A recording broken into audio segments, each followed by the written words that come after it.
तबीयत क्यों खराब होने लगती है? आपने अक्सर हमारे पूर्वजों को बोलते हुए सुना होगा, जब वो बच्चियां हमारे घरों में होती ना छोटी छोटी, तो हमारे पूर्वज कहते थे बेटा शाम के समय बाहर मत जाओ, परफ्यूम लगा के मत घूमो।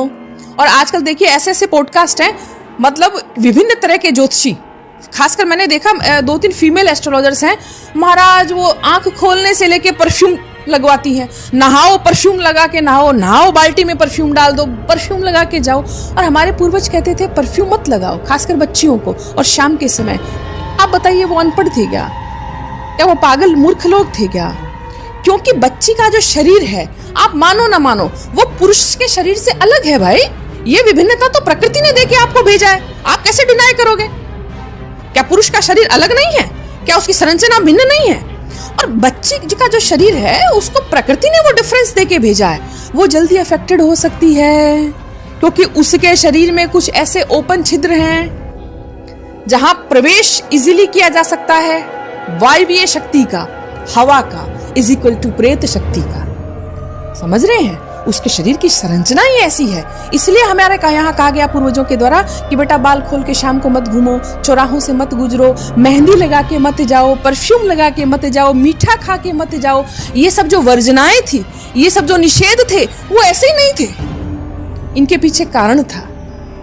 अब आजकल के बच्चे हाँ जी तर्क दो, लॉजिक दो, तो तुम्हारे पूर्वजों को लॉजिक समझाने की जरूरत नहीं थी। तुलसीदास जी कह गए भय बिन प्रीत होत न गोसाई।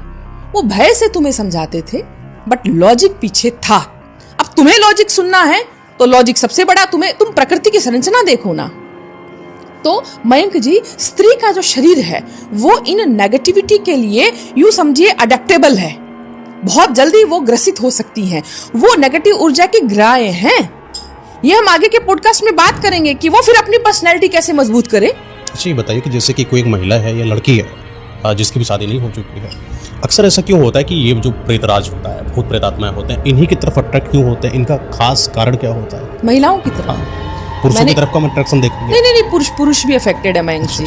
हमारे समाज की मैं कहूँ एक विडंबना है, स्त्रियां बेचारी बोल तो देती हैं, पुरुष बेचारा बोलता नहीं है। मैक्सिमम पुरुष अफेक्टेड है, बट वो उसका थोड़ा अलग है ना, उसका तर्क विचार अलग है। वो सोचता है यार छोड़ो, एक बार घटित हुआ, 2 बार घटित हुआ, वो ध्यान नहीं देता क्योंकि उसके पीछे पूरा परिवार बंधा हुआ है।